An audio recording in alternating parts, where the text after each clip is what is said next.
Hello and welcome back. So, last chapter we kind of left off on a cliffhanger, but it's my personal opinion to think that Legacy actually accepted Yafia's offer to work with him so he could,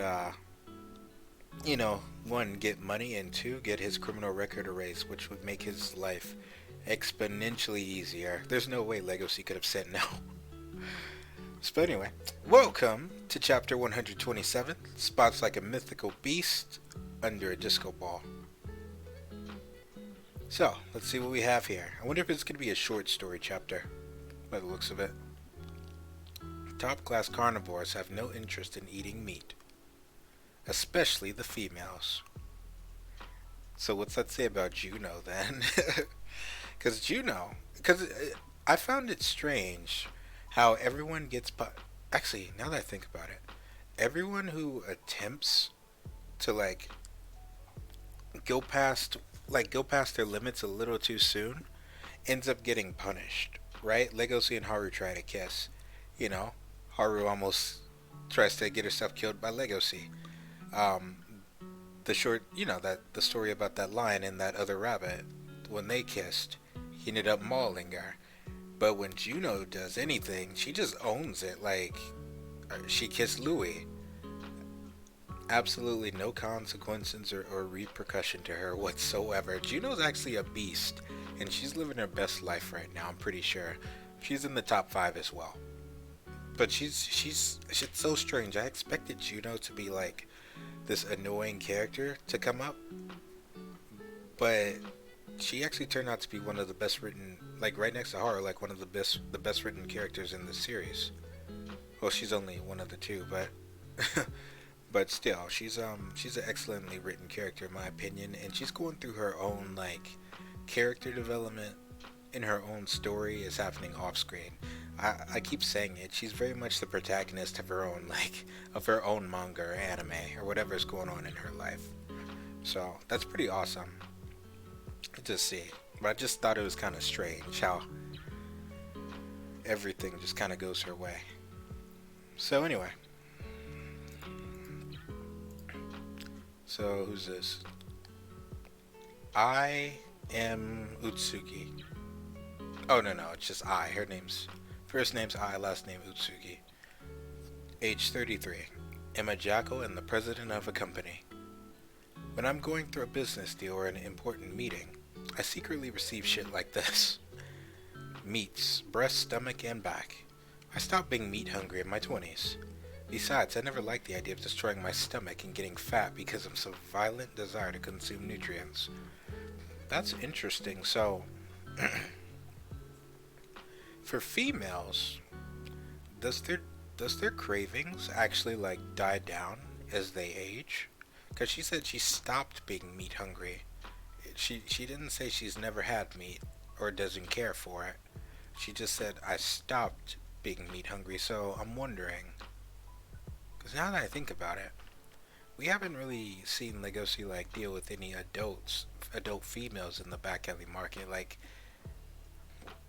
We've seen Gohin deal with one, and that was that fox. So it would seem that it's an overwhelming population, well, overwhelming majority of males that are offenders. That's interesting to think about. Hmm, I'll meditate on that a little bit longer before I say anything.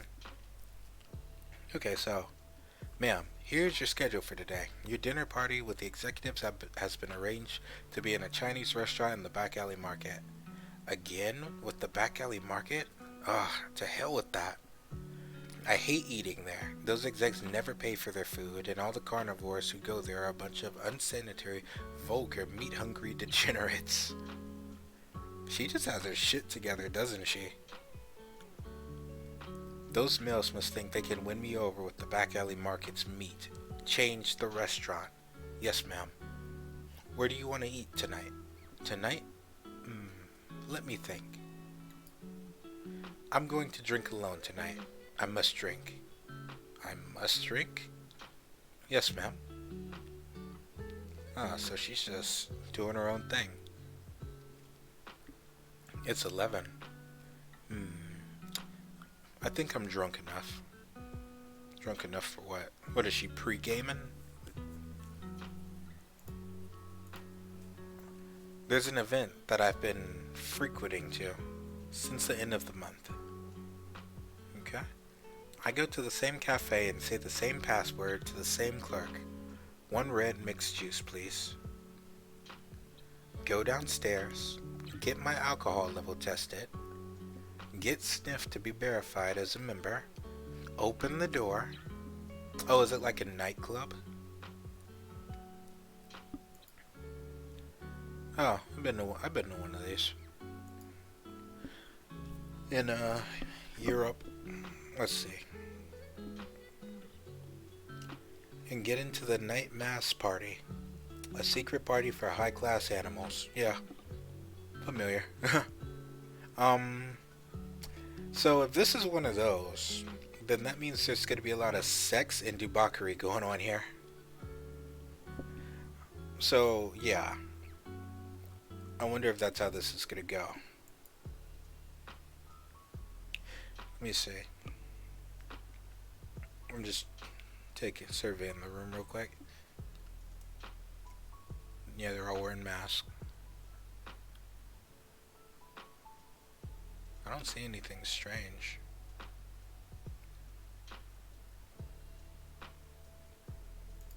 Okay.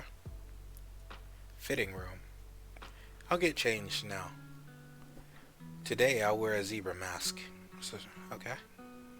In here, you can abandon your species, wear a mask, and be anything you want. Oh, that's interesting. Okay. 1 second. I need some water.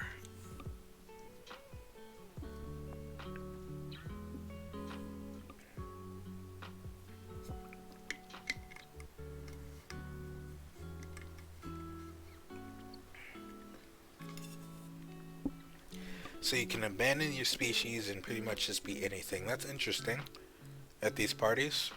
So she wants to be she's a fox, right? So she wants to be a zebra. See, that's kind of so if you so I guess the moral is, so the lesson is, if you have enough money, you can do anything you want and be anything you want, as long as you have enough money, right? Because I'm pretty sure Legoshi would very much like to be a rabbit, but he is both poor and doesn't have any influence, so he can't do that, right? So that's interesting that the social elites partake in these types of parties. The dress code calls for semi-formal clothes and a mask that hides your species. Rentals are okay. If a carnivore wants to wear a herbivore mask, they must get themselves drunk to keep their predatory instincts in check. Drinking really makes you lose a sense of your claws and fangs. It's a precaution. I see, so if they drink, their predatory instincts are suppressed. That's interesting, okay. So I'm wondering now, are there actual herbivores in here as well? I wonder if that's a mask or if that's a herbivore.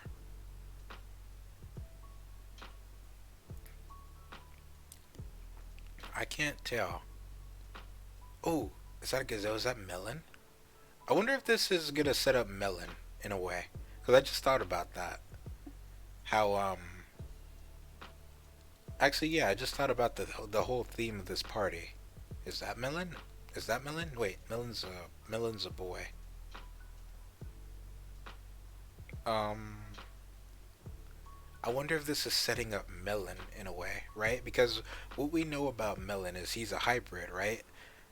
And this is a party where you could essentially become something else, something you've always wanted to be. I wonder if this is reflective of melon. This whole shindig that's going on. It just crossed my mind since the last chapter was kind of setting up them going after melon.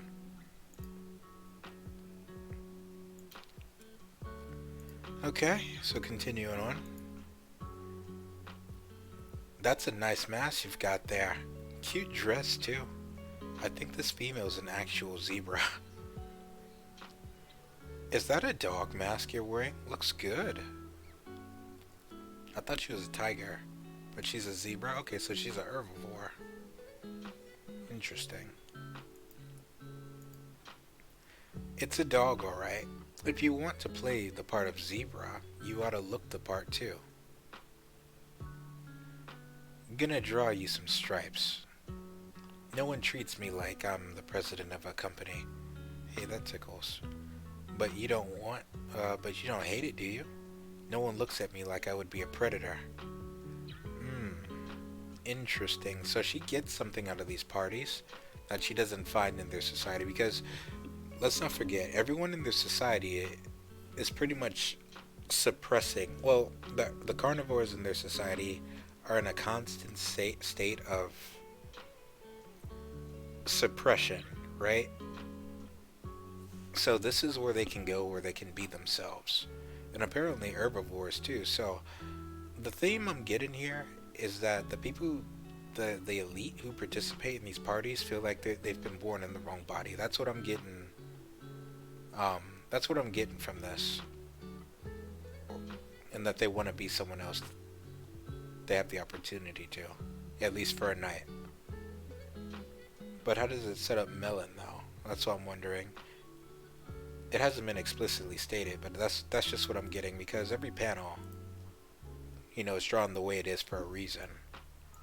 This right here has a meaning. Okay, let's see. So neither of these, so these are legit just two females. I thought it was gonna be Melon, but I forgot. Melon is a gazelle, so he has antlers. So let's see. No one adheres to the custom of heterosexuality. Oh, you smell like booze. You really are a carnivore. Don't be mean. Okay, they're getting getting into it. You're so cute, and your breasts look so pretty. Jeez. Who's this guy? Looks uncomfortable. Wait a minute. Is this? Look at his details. I didn't notice before. He's coming into frame now. That means he's important. So is this Legoshi? It is. It's Legoshi. Hey, payback. Okay, so they're playing. So they're done. This was about her at first, but now we're getting to the real meat of it. Yafia and Legoshi are here now. So let's see.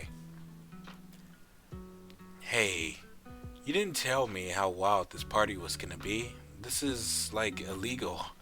Legoshi's so out of his element. He's so awkward. I told him that whispering isn't allowed in infiltrations. I thought I made everything clear in our meeting. Maybe this kid just isn't ready yet. Yafia, no duh, he's never been on a mission like this before. You would think his training with Goshi would pay off.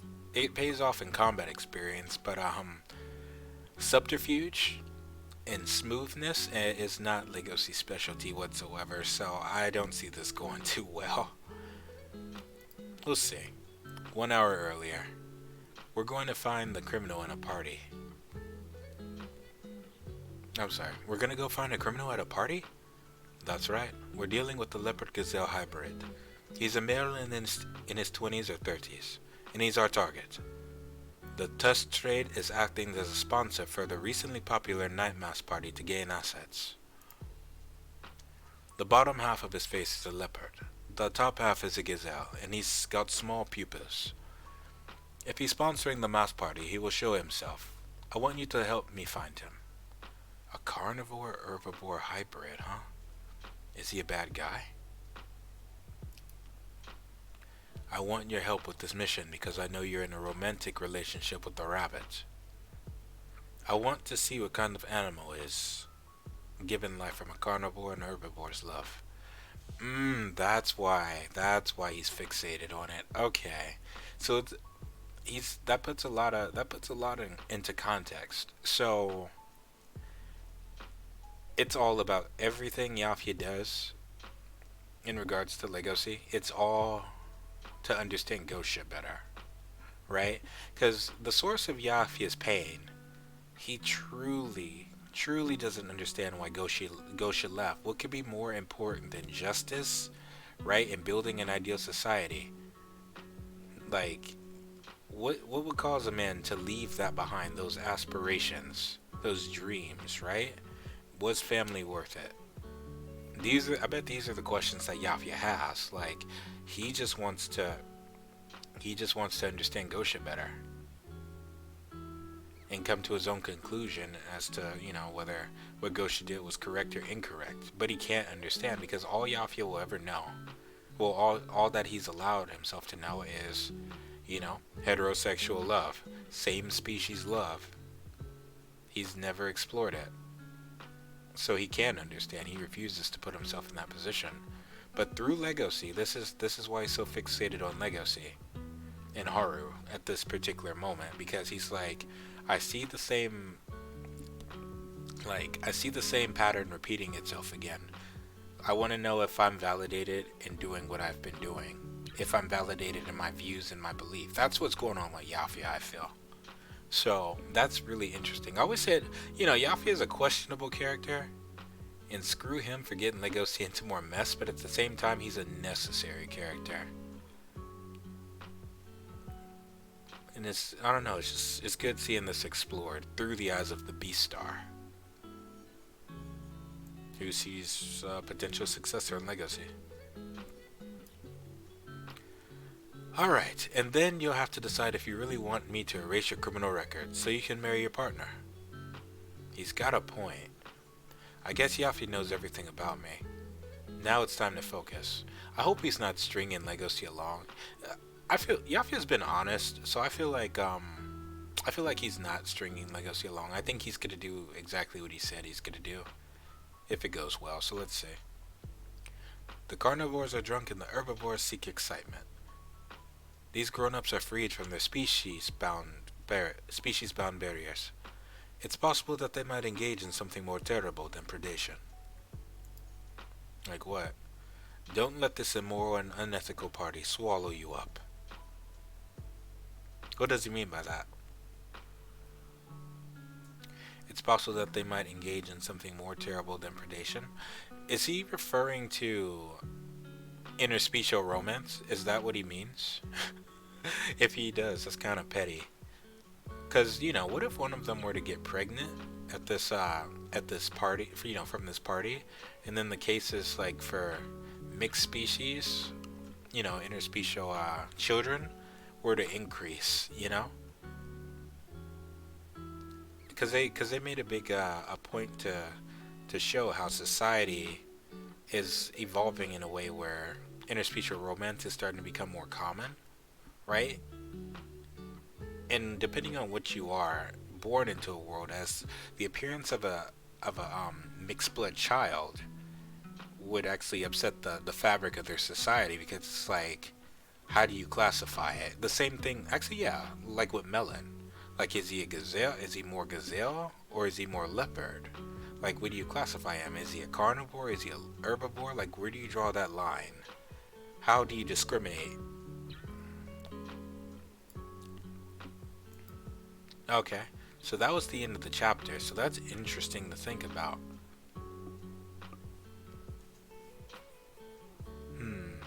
And I've been scanning for him since I started talking. I don't see Melon anywhere, not yet. I thought I saw him earlier, but no, I haven't seen Melon at all. So that's interesting. I really want them to expand more on Yafia's viewpoints.